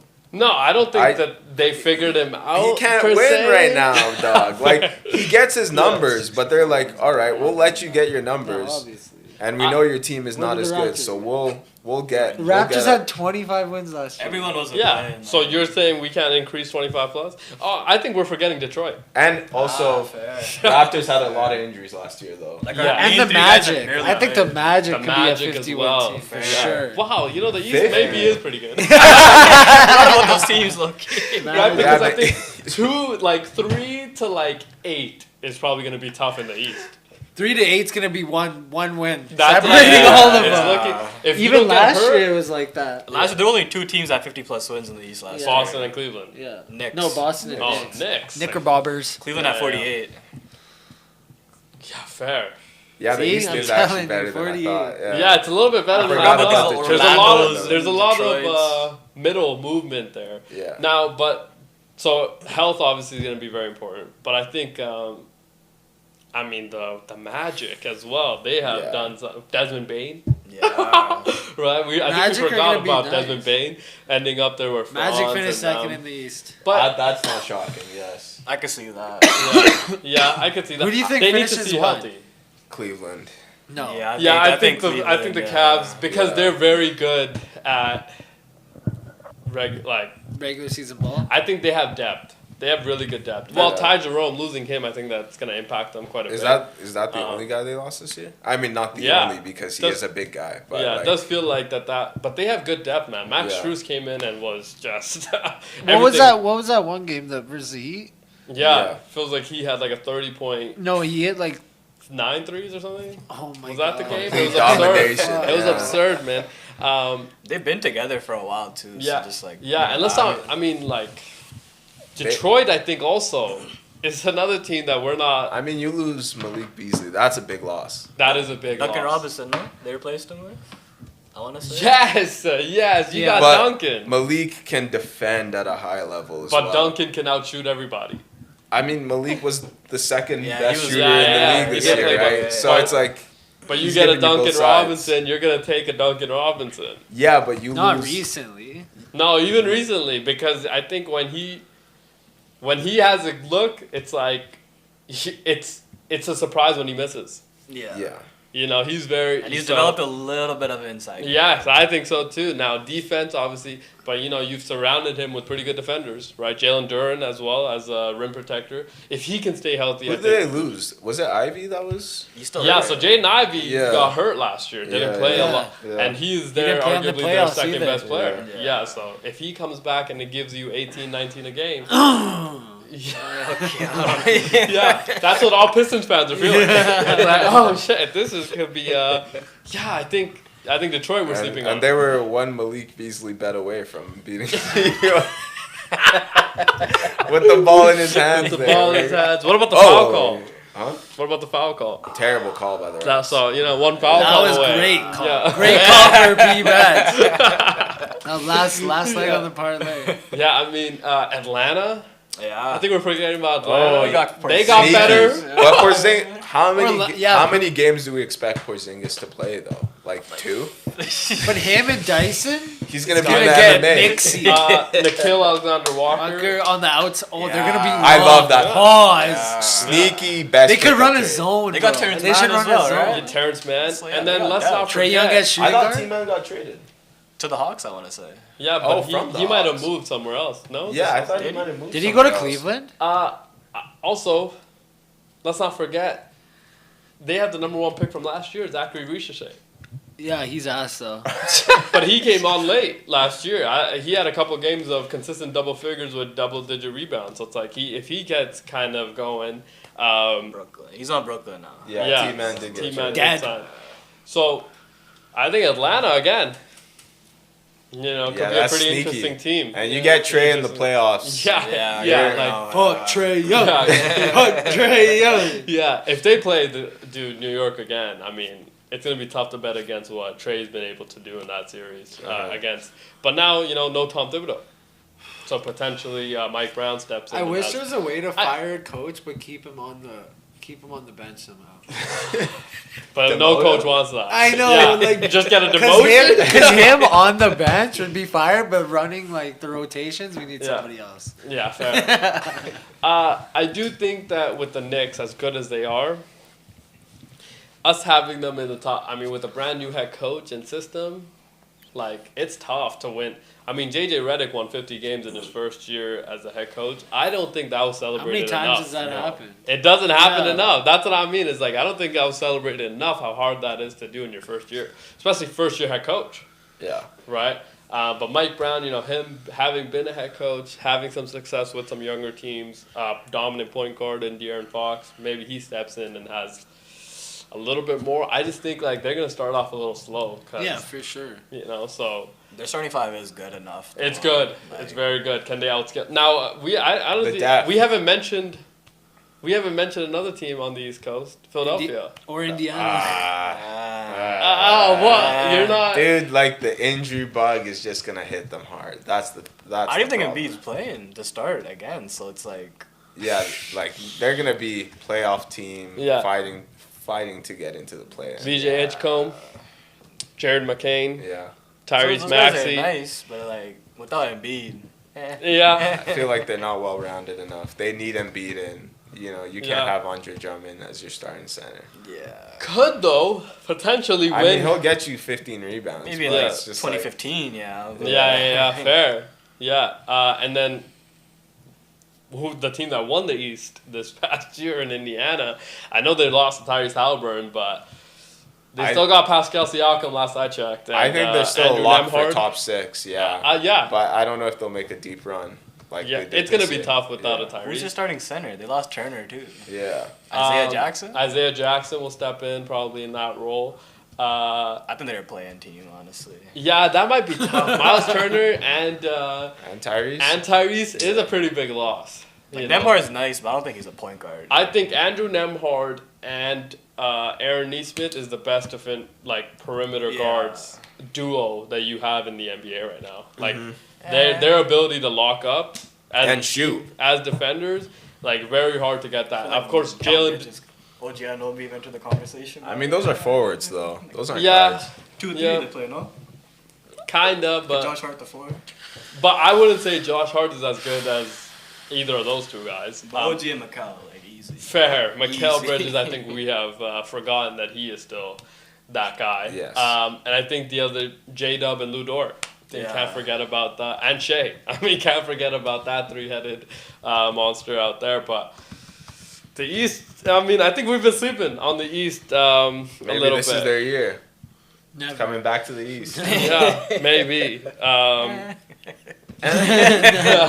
was the last time? Was it the Bucks? The last time a team from the Boston. My bad. The Celtics. Yeah. Really Coach, we'll stick with the NBA. If I told you the Houston Rockets would miss the playoffs this year, you would say what to that? Swipe. There's no way they miss the playoffs this year. I think that's insane to even. It's impossible to flirt with. Yeah. That idea I think is insane. They've gone way too good. I think they've built the right core.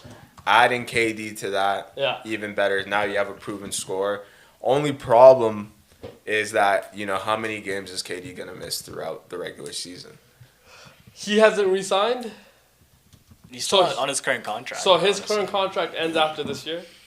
Yes. So he is not assigned the extension yet, which I thought was kind of a surprise. I don't know. I think that it's going to be a tough thing if they miss the playoffs, so it's probably a big stretch. It's a conversation for later. That being said, it is the Western Conference, and this is a very deep conference, and I would not be surprised if they did. Yeah. Really? I would not be surprised if they did, because I think the hype around Alperen Sengun came too early. I think that he is incredible at what he does, but, if you don't have a Steven Adams... Did they lose Adams? No. But that's what I mean, is that if he didn't have a Steven Adams where Ime could kind of go to Steven Adams for long stretches of the game, it's like you would really struggle guarding big in the Western Conference, and I don't know. I don't see them dropping from all the way from True. 2 seed to missing playoffs. Like play-in, maybe I can flirt with that conversation, but missing playoffs totally, I don't think it's possible. Yeah. But what teams in the West have gone better this offseason, you would think? I mean, Memphis got worse. Denver got better. Denver got better. The Rockets definitely got better. Clippers got better. You don't think the Clippers got better? They got older. They got older. I think that is the right statement. They got older. Dude, you can't tell I think me. Amir Coffey leaving. That loss was definitely... I mean, he signed with the Milwaukee Bucks. But you got to think about, like, you can only play so many players, right? Like, you still... Yeah. Like they're deep. Yeah. Amir Coffey was looking at like, 8th, 9th man. He was. But, like... Yeah. Like, fair. The thing is, I'm kind of disappointed they didn't get anything for him. Yeah. Because, he is our boy. Yeah, bred in, bred in L.A. Yeah. So it would have been nice. Feels like a T-man situation, unfortunately. Yeah, we got Bogey for T-man, but... Yeah. But... Like in the playoffs, he was... He was terrible. Yeah. If he can't shoot the ball, he's a liability. I'm still living on that T-man versus Utah game. So it's just like, if Bogey can't give me that, tough. So, okay, let's say the Clippers got better, which seems to be seen, I think. Okay. I think... Like, the Warriors have stayed the same. Yeah. The Grizzlies. They might have gone worse. Yeah. Because I think Kevon Looney is a big loss. The Mavs? Cooper Flag? The Mavs got better. Cooper Flag. Yes. Right, because... Now it's a full season. It's going to be tough without Kai. Yeah. But now you got a full season of an actual healthy AD. Yeah, well, we'll see. And then you have Cooper Flag. And You haven't been they did pick up Dorian Finney-Smith as well. So, whoa, hold up. He went back? He did? No, Dorian Finney-Smith he might have went to back? Houston. He went to Utah, no? Oh, Houston. I want to say he went to Houston. Else, no? I want to say he went to Houston. Because there was this report about KD dissing him, and then he joined up with them. Remember that whole situation? Yeah. I think he's still a Laker. No. He left the Lakers for sure. No, go to all. It says it right there. Oh, it did? Oh, He went to the Rockets? Yeah. Okay. So, Dallas, potentially got better. But I think without Kyrie, it seems to be, that's going to be tough. Maybe the Kings? No. Suns got worse? The Suns got worse. Blazers? Might have gotten a bit better. That team is, I think, lucky to be not relegated to the G League. They did get D'Angelo Russell, the Mavs. Who? The Mavs. Oh, decent filler. And is that what is that supposed wait, to be? wait, I mean, that's that's a decent Wait, is filler. this 2017? I think that getting D'Angelo Russell in 2025 might have made you worse. I think that's a good fill-in for Kyrie at the moment. And you so still have Max Christie, and then you're gonna get your centers Max back out. Christie, Yeah. I'm so mad. I know, Lakers that gave was him sad. up. And then Daniel Gafford and Gafford Derek and Lively. back healthy. Coops. Yeah, so And then Mr. Flag himself. the Mavs definitely got better. Mavs Forgetting about your boy Klay 10X. Thompson. Maybe Meg's giving him the Yeah. special, How are you forgetting? I mean, I didn't forget about Klay about Thompson. Clay, man. Come on, Clay is. He's probably back from, his boating trip and Mr. things like Durag that he would Thompson. say. Yeah. So the West does seem like it's obviously we're forgetting the Thunder. I mean, are going to be what they're going to be this year, but That's crazy. The Spurs got better. Yeah, the Spurs. Spurs got. Oh my God. The Spurs definitely. We were forgetting about the Spurs. Speaking of the Spurs, Pete Betts, if I were to tell you this year that Wemby is going to win the MVP, you would say what to that? No, wipe. Okay. Wipe. Swipe, but yeah. Swipe, sorry. I think wipe should be no? Yeah, fair. Maybe we need to adjust this. Yeah, but swipe. No way he wins MVP. I think it's going to be Luka. Okay. Luka's going to win his first MVP. What a terrible. So because What? So And I love Luka, by the you way. think somebody else is gonna win it, you're like, no, Yeah, Wemby yeah, can't. yeah. Or Wemby, you no, think- Wemby can win MVP, just not this year. Okay, you think that he can though win MVP? Yeah. Not in the soon future. I also think the blood clots kind of situation Yeah. happening to him early in his career. It's like, is this going to Not a be a great lingering sign, thing, yeah. you know, or something like that? Now his team did get a lot better, Yeah. right? So it's like, can they kind of, you know, figure something out and be able to compete as well this year? Which, I mean, I wouldn't be surprised if they are a healthy group. I mean, De'Aaron Fox got paid a lot of money. Okay, Stephon Castle. Right, Ron Harper, right? Harper Jr. Dylan Harper, right? So, I mean, and then who's going to play your four? Either Sochan or like Keldon Johnson, yeah. Devin Vassell. Oh, fair. Devin What Vassell about that has one to kid be in there. from Arizona? Oh, Kobe Bryant? Yeah. Not Kobe Bryant. What's his name? Something Kobe- Bryant. Carter Bryant. Carter Bryant. Yeah, but he's going to be a project, I assume. Yeah, They're like him gonna Harper off develop- the He's bench. Yeah, so they're going to bring Harper off the bench as well. You know, you start Kobe with, Bryant. so you have your backcourt Yeah. in De'Aaron and Castle. Steph Castle, right? And then Devin Vassell, Yeah. okay, and then Jeremy Sohan and Wemby. I mean, that's a pretty good starting five right there. Yeah, that's a But they're really all good really starting young. five. De'Aaron's not that young. De'Aaron's, okay, sorry, besides... What? Keldon Johnson not that young Not that anymore. young. Devin De'Aaron- Vassell not that young Yeah. anymore. Yeah, they've been like two De'Aaron's what? years. 27. Yeah, De'Aaron's been in the league for like 7 years, 6 years. No, Vassell's- longer than that. And Vassell's been like 4 or 5 Since years. 2019, Johnson's no? Vassell's like- been 4 or 5 No, years? Devin, Johnson's- yeah, De'Aaron Fox I think is entering his 9th year. He's same as Lonzo. Yeah, so 2015 I want to say. No, not 17. 2015. 17? Okay, Yeah. so Same year as Tatum. yeah, it's fair. So still, I mean that's Yes. 8 years almost. Tatum went third in that draft. Yeah. Could have been first. I Didn't mean, Boston yeah, trade yeah. down? Yeah, because they Yeah. knew that Yeah. Markelle Fultz was going Yeah. number 1 that year. And So. they did not want anything to do with that guy. Yeah. And they didn't want to look like idiots either. Well, they were taking Jason Tatum, I think, regardless of the Yeah. pick they had. But they knew that they were going to get a future first if they trade down. Yeah, Because true, they're yeah, going to get. yeah. And then good Lonzo business. was locked at number 2. And Hometown. yeah, kind of worked out for the Celtics. Of course. But I think that I wouldn't be surprised if Wemby wins the MVP. I would be a little bit surprised. Yeah? I think This- it's this going back fast? to Denver. I think Yoke has got it on I don't lock think this Yoke year. will Yeah. win it. And, you know, like you said, Luka, I just don't think LeBron's going to allow his teammate to win MVP. well, he's on the same team as him. That just messes with the legacy. Yeah, so fair. I don't see that Son's a happening. bitch. I think if I were to pick an MVP right now, I think Giannis has something to say this year because That's not a- he Yeah, might have to do more. I think he Yeah. might have to do more for them to be in a consistent position to compete in the East. Like average a triple double type. Yeah. And dude, if he could, you know, I think. Can I say that I think the reason why Giannis hasn't won an MVP in a while is because since he won the MVP back-to-back years, somehow, some way, his free throw numbers have just plummeted. Yes. It's like, what are we doing, right? I think this year Got he shot stronger. 50 some percent from free throw line. 1, 2, imagine that Yeah. in every fucking arena though. But he was at 65% at the free throw line. Dude, if you're And at then in the 65%, finals, just you're very absolutely good. clutch. Yeah, so it's like, Right, yeah. if he can kind of get his free throw numbers up, that's an extra 4 or 5 points right there every given night. So it's like, you know, I think Giannis is going to be on a bit of a tear this year. So I wouldn't be surprised if he kind of has something to say about that.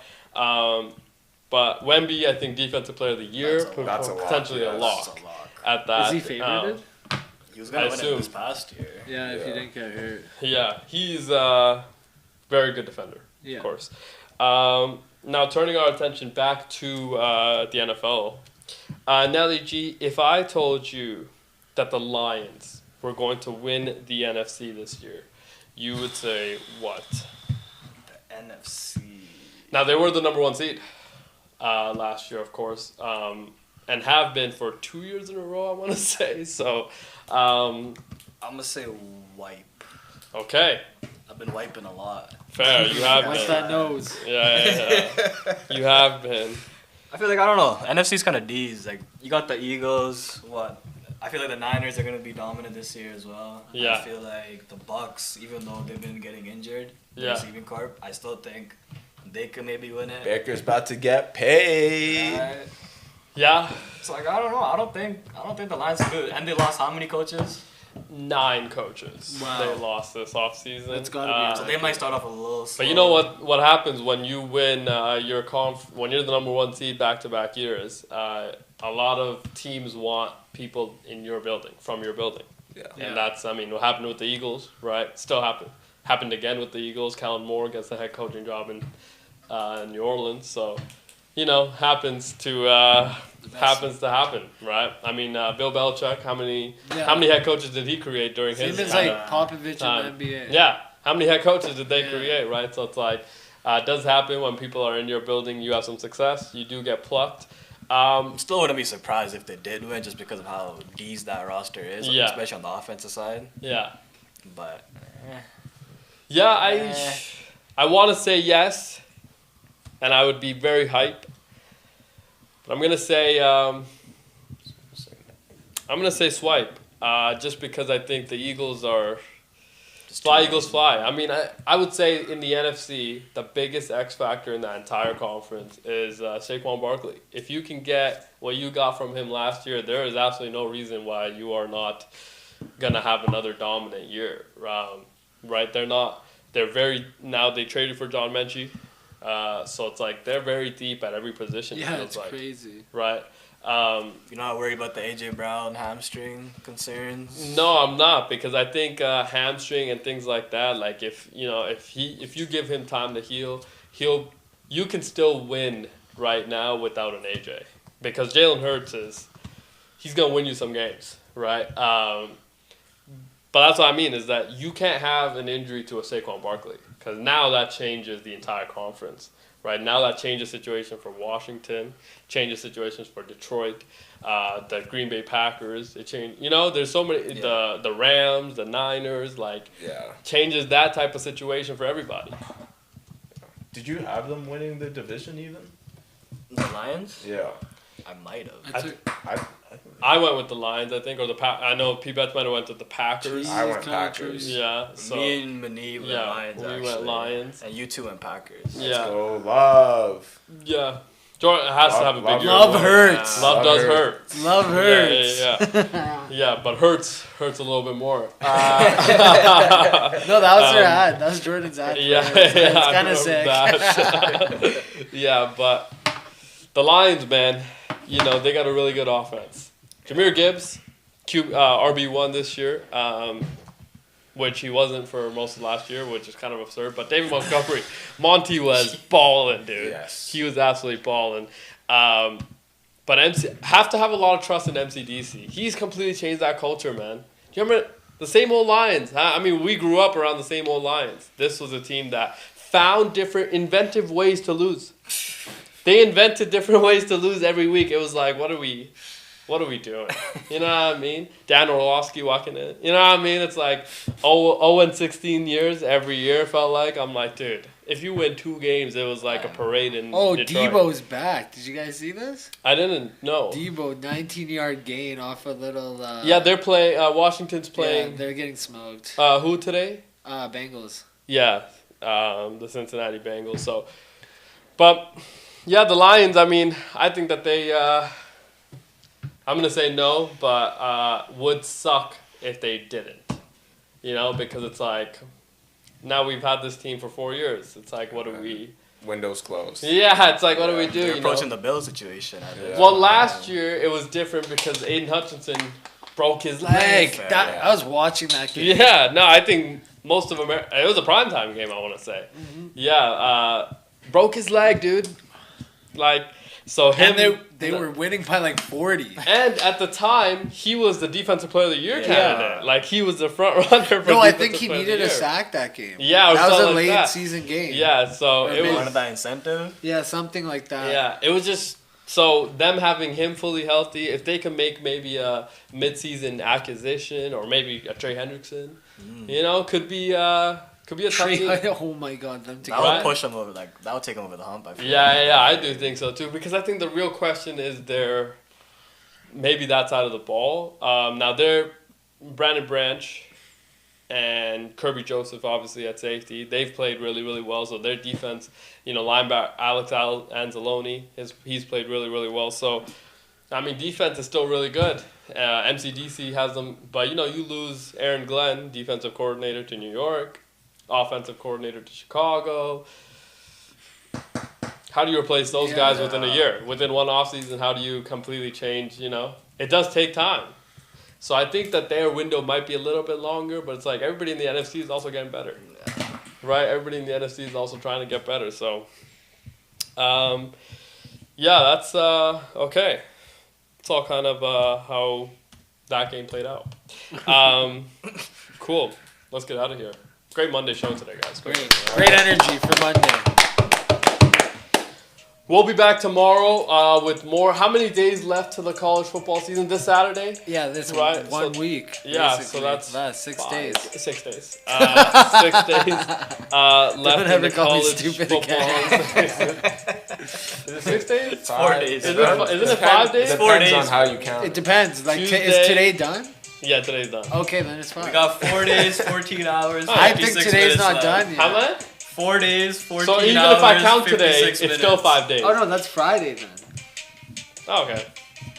So not 6 days. So hold up. Friday is who's playing?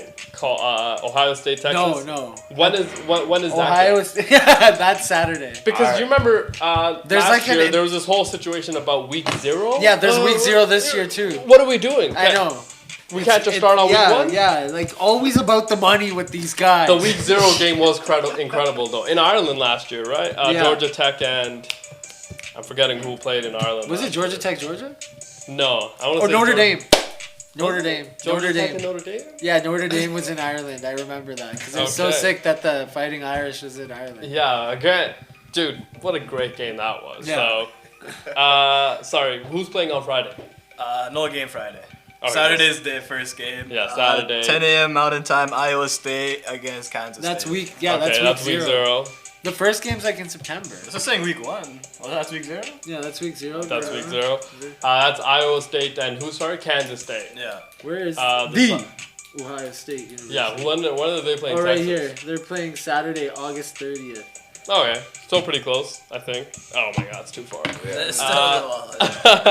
But we'll be tuning into Iowa State. Brock Purdy.